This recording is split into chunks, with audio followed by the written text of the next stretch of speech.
Lu Sheng went to the VIP room, which was very luxurious and filled with exotic furniture. Our boy sat on the sofa and started drinking. He crossed his legs, and his eyes began to shine with joy.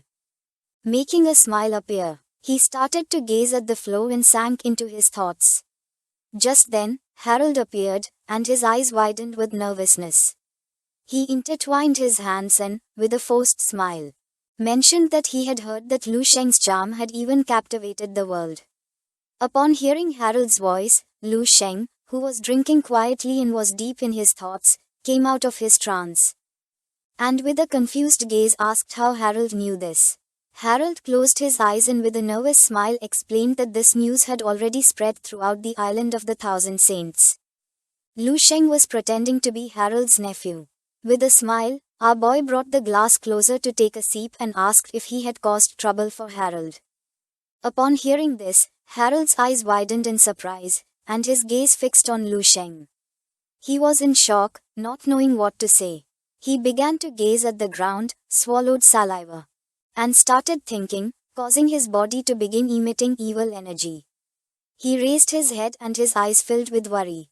With a sincere tone, he explained that Cumberland was the president of the World Martial Arts Association and leader of the Western Alliance. And it was natural that there were many level 9 martial saints who wanted to form ties with Cumberland. He knew that Lu Sheng had attracted too much attention and he feared that he was going to become everyone's target. Our boy took a sip of the alcohol, turned his head, and his attention fixed on Harold, making his eyes start to shine.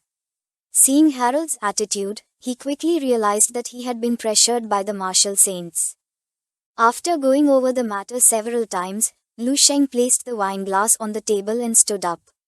Harold, who was behind him, clasped his hands together and with a curious expression began to observe our boy. Lu Sheng's eyes widened with confidence.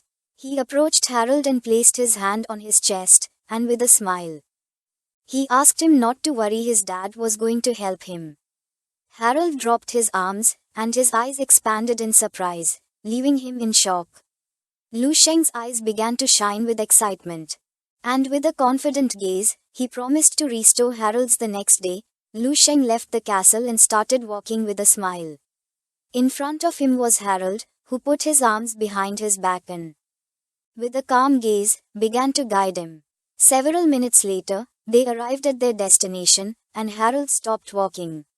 He began to observe the tower in silence. Lu Sheng's eyes filled with curiosity, and his attention was fixed on the tower. He did not know what this place was. Harold began to point at the tower with his finger and explained that they were in the center of the island, and there was a total of 30 different towers, each representing a martial saint. Our boy began to observe the tower in silence. Harold also mentioned that this time a total of 22 martial saints had come, 2 more than expected. With a serious gaze, he turned towards our boy and decided to go up first. Lu Sheng nodded his head, and his eyes filled with tranquility as his attention focused on Harold. This was the first time he had heard about these towers. Without wasting more time, Harold used his power, gained momentum, and jumped. Lu Sheng began to observe Harold in silence. Then something happened, and Lu Sheng's eyes widened in fear and surprise, leaving him in shock. The sky filled with eyes staring intently at our boy. Despite feeling the pressure of the martial saints, he couldn't help but smile. Lu Sheng's eyes began to shine with excitement. The moment Harold had left, the murderous intentions of the martial saints had fixed on him at the same time, realizing that his beauty was a source of trouble. If he were just an ordinary follower of Harold, he would have already died under the pressure. At the same time, someone met with Fiona, put their arms behind their back, and asked if Lu Sheng was the boy she liked. Fiona's attention fixed on the man, and her eyes began to shine with joy, making a smile appear on her face. With a confident expression, she explained that her father had given her the freedom to choose a partner. According to her, Lu Sheng was very good and suitable in all aspects. He was the president of the World Association of Martial Arts, called Cumberland, more precisely, Fiona's father. He began to look at the ground and sank into his thoughts. Seeing that she had chosen Lu Sheng as her partner, With a penetrating gaze, Cumberland explained to his daughter that one could not choose a partner based only on appearance. Lu Sheng's eyes began to shine with tranquility, and his attention was fixed on the tower. Cumberland mentioned that our boy's strength was acceptable, but he was the nephew of Marshal St. Harold, who did not have a good reputation and whose strength was mediocre. He advised his daughter to better choose someone else as her partner since Lu Sheng seemed to be useless. Upon hearing this, poor Fiona's jaw dropped, and she couldn't help but get angry. With a furious expression, she tried to argue with her father.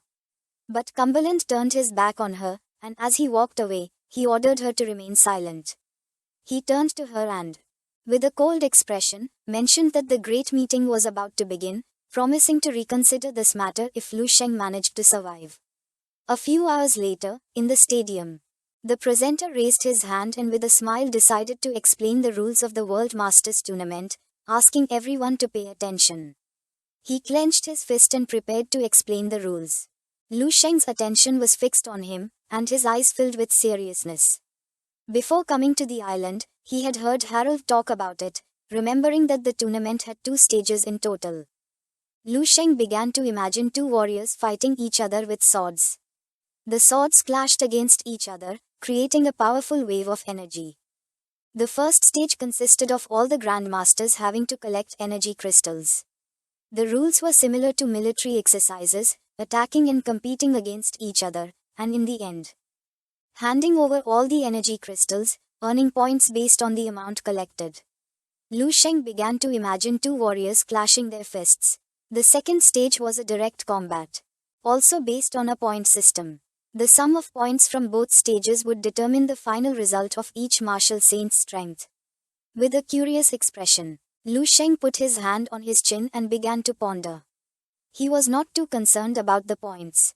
The problem was how to get 22 martial saints to attack him at the same time in order to generate the pressure he needed and achieve his goal of merging his body and martial spirit.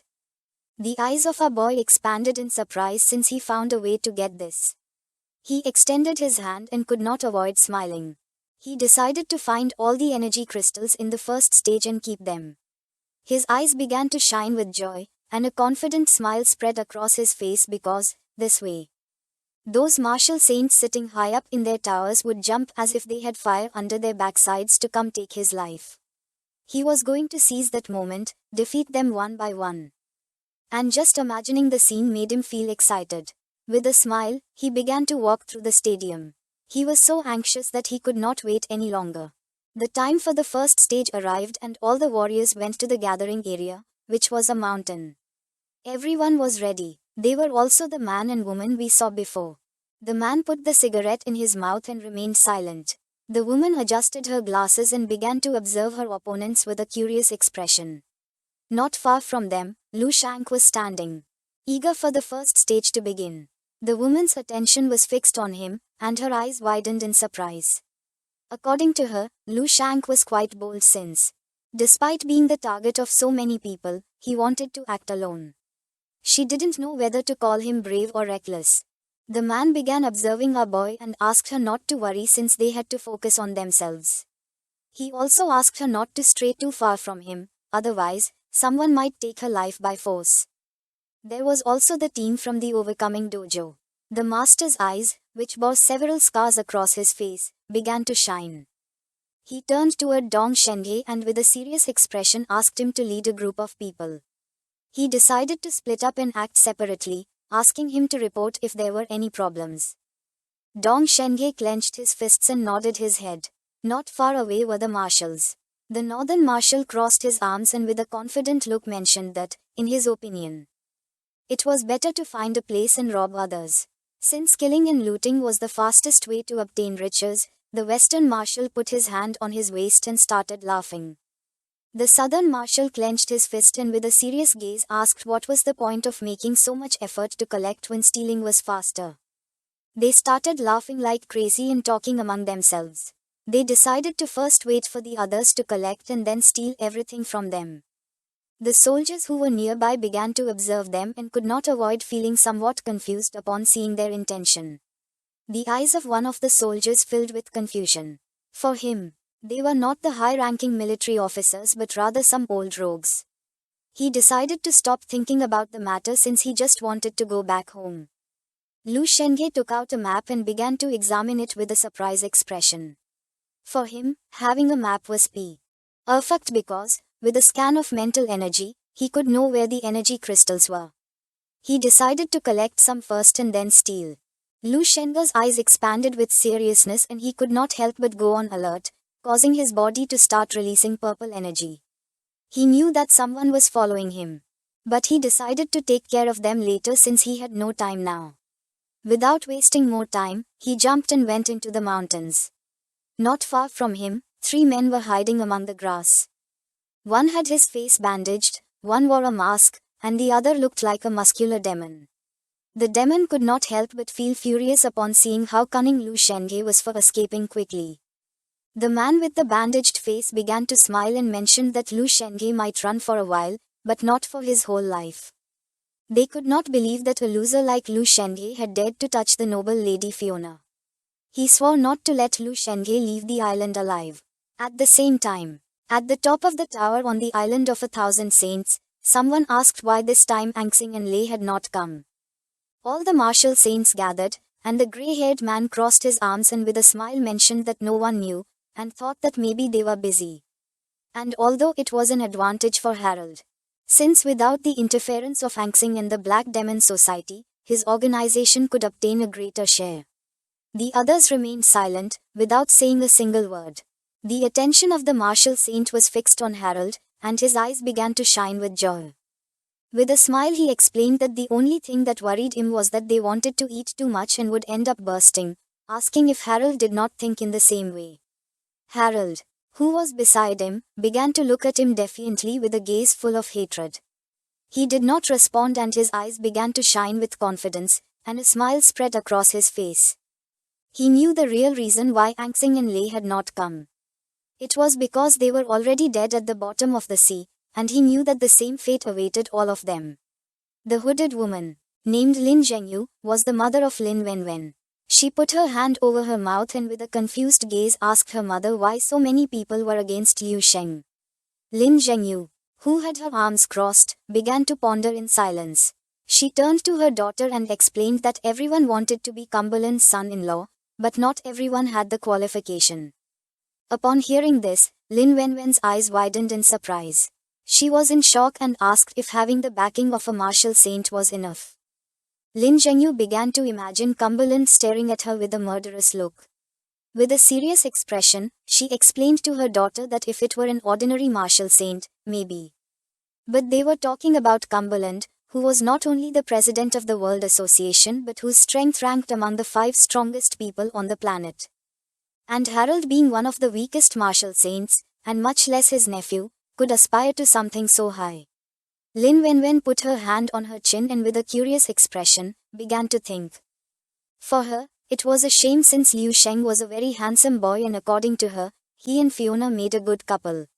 She approached her mother, placed her hand on her shoulder, and while laughing, put her hand near her mouth and asked if things would be different if Liu Sheng were backed by her influence. Lin Zhengyu became confused and with a curious look asked what she meant. With a proud smile, Lin Wenwen explained that she had previously made Dong Shengyi try to win over Fiona. Lin Zhengyu got angry and hit her daughter on the head, asking her not to have those kinds of ideas again. The blow left a bump on Lin Wenwen's head, who couldn't help but cry. At the same time, Liu Sheng was submerged in the water, 800 meters under the sea. He was navigating with the help of the map. He knew if the map glowed, it meant that he had found the energy crystals. The map began to glow and in front of him was a coral reef. Liu Sheng started to observe the coral reef and remembered that according to the system's database, energy crystals were a form of crystallized energy that filtered from the planet's core to the surface. It was like blood oozing from a wound or sap from a tree. In a certain sense, it was a renewable resource. Liu Sheng extended his hand and using his power, began to extract the energy crystals. He couldn't help but smile since as it was the first time they were being collected.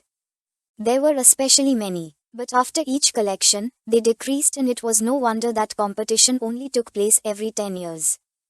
Liu Sheng started extracting all the energy crystals from the coral reef. He had to collect as much as he could because the more he had, the better. After all, he didn't plan on handing them over.